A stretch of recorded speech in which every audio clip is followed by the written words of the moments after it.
Ne aflăm într-o casă din Pitești care a fost ușor extinsă, de fapt ușor, poate chiar consistent. Avem o scară interioară care făcea legătura între spațiul existent al casei și zona de balcon. Ei bine, acest balcon a fost folosit ca pretext pentru o nouă zonă de trecere către o posibilă extindere a casei. Astfel că fostul balcon a devenit acum un fel de hol de legătură pentru extindere. Extinderea a vizat amenajarea unui spațiu pentru bunici care să locuiască temporar cât copiii sunt mici, dar această extindere, care e gândită ca un fel de studio, garsonieră, să poată fi transformată pe viitor chiar într-un mini apartament, o mini locuință pentru unul dintre copii.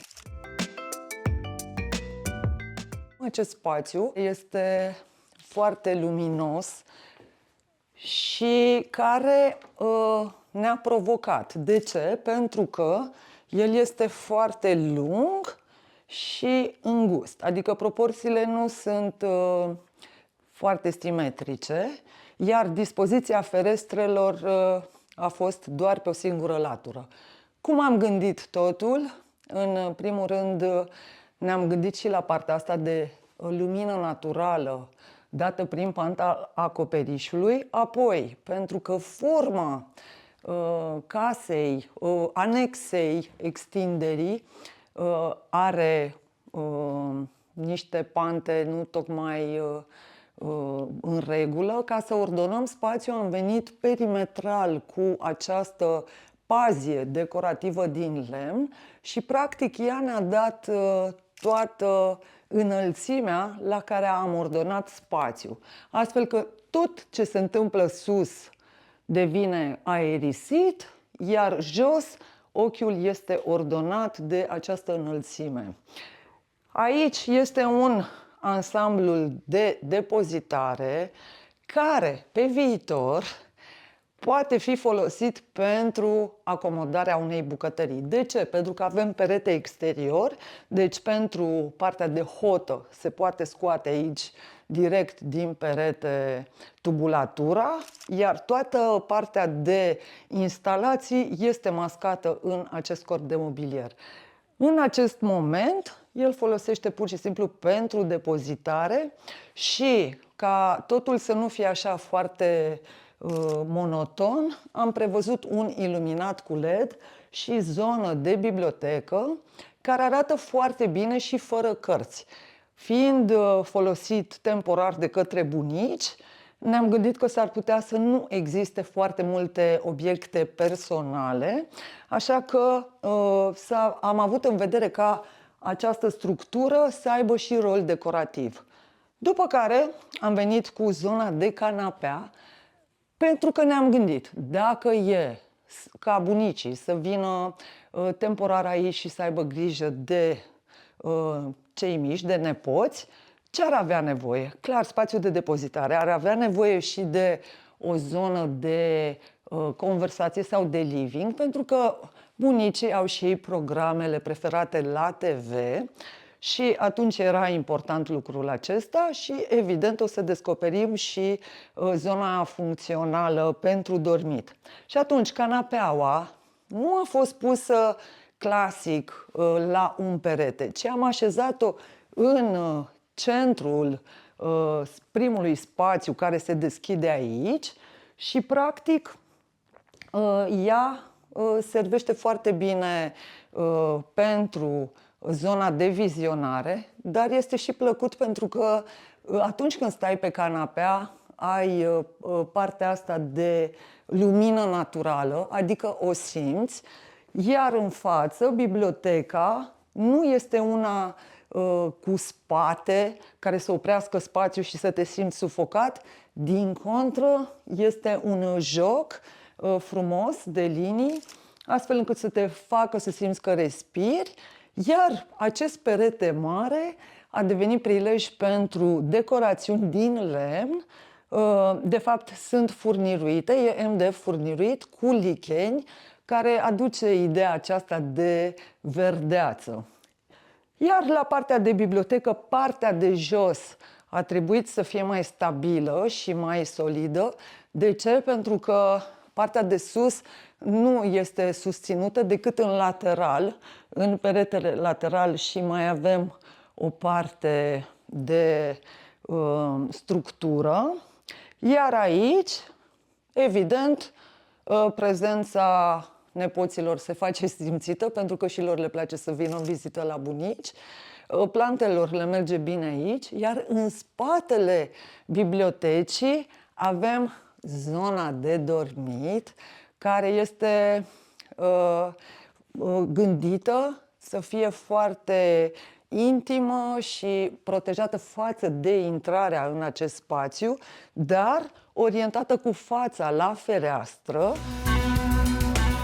Aici, chiar dacă există, se vede spatele televizorului, am avut în vedere ca priza și toate cablurile pentru TV să fie trase în structura corpului de bibliotecă.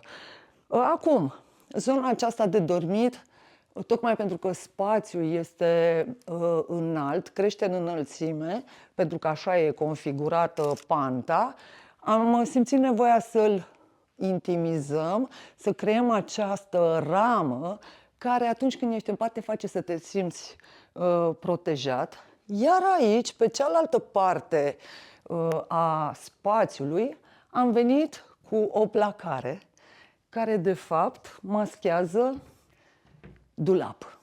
Iar la zona asta de dulap am vrut neapărat să vă arăt faptul că, deși nu sunt mânere și sunt sisteme pușuri, în zona asta unde vine rama și noptiera, structura e fixă, dar spațiul de la interior poate fi folosit până în adâncime.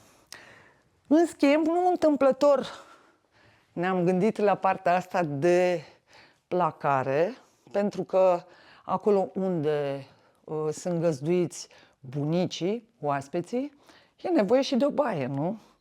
Iar aici a putut fi configurată în celălalt capăt al spațiului, adică opus intrării, și am o surpriză pentru că am tratat intrarea în baie precum o ușă de dulap.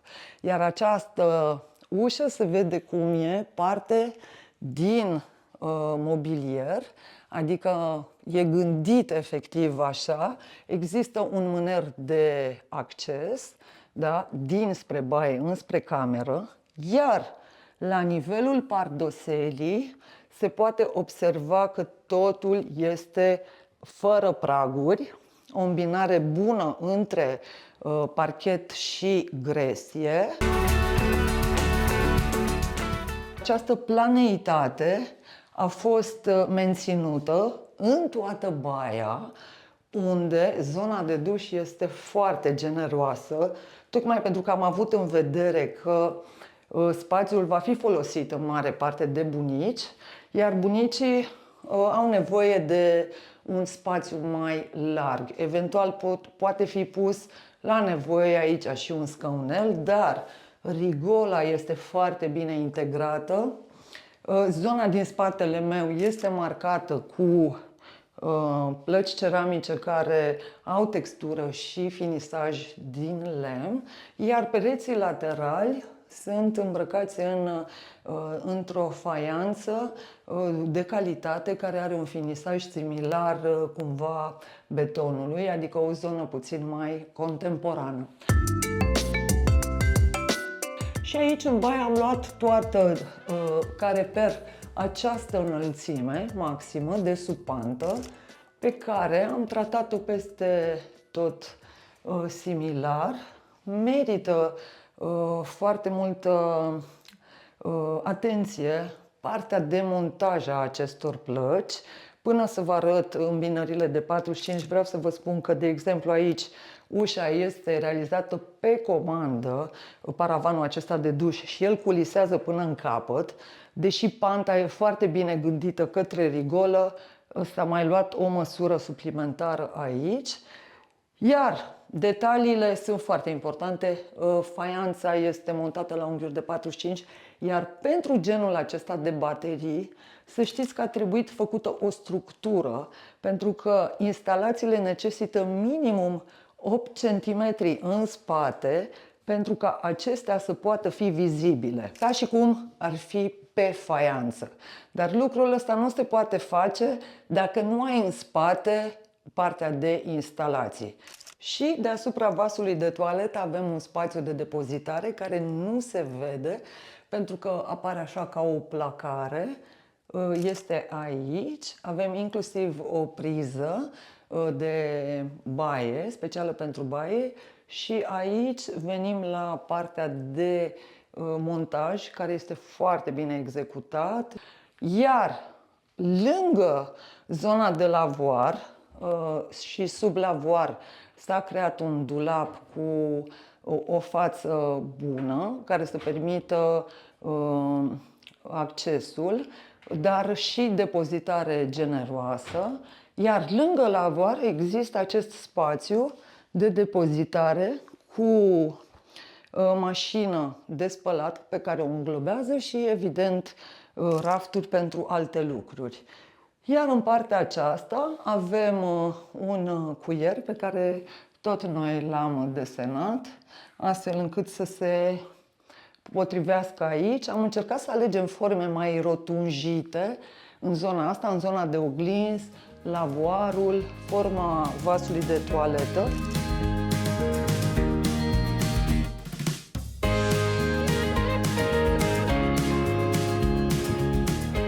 Aici, pe perete, deși poate nu se vede în filmare, ideea este că s-a folosit o vopsea pentru spații umede, dar este protejată cu un sigilant și ea nu absorbe apă. Îmi place cum sună, are un sunet specific. Și mai e un detaliu drăguț, și anume că înainte de intrarea în baie, accesul pentru lumină este prevăzut pe laterala mobilierului.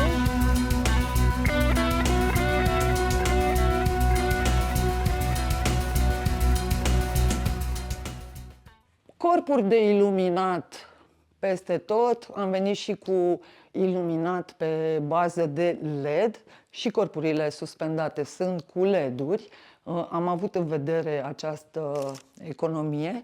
Aici totul este cu încălzire prin pardoseală, iar pereții și plafonul au fost izolați cu vată bazaltică, care a fost aleasă și pentru proprietăți fonice, adică să fie un spațiu plăcut, confortabil fonic. O amenajare foarte funcțională, cu surpriza vis-a-vis de intrarea la baie, un spațiu reconfortant pentru oaspeți, dar în care bunicii să se simtă bine și care sper să vă inspire și pe voi în ideea de a trata spațiile lungi și înguste altfel decât v-ați fi imaginat.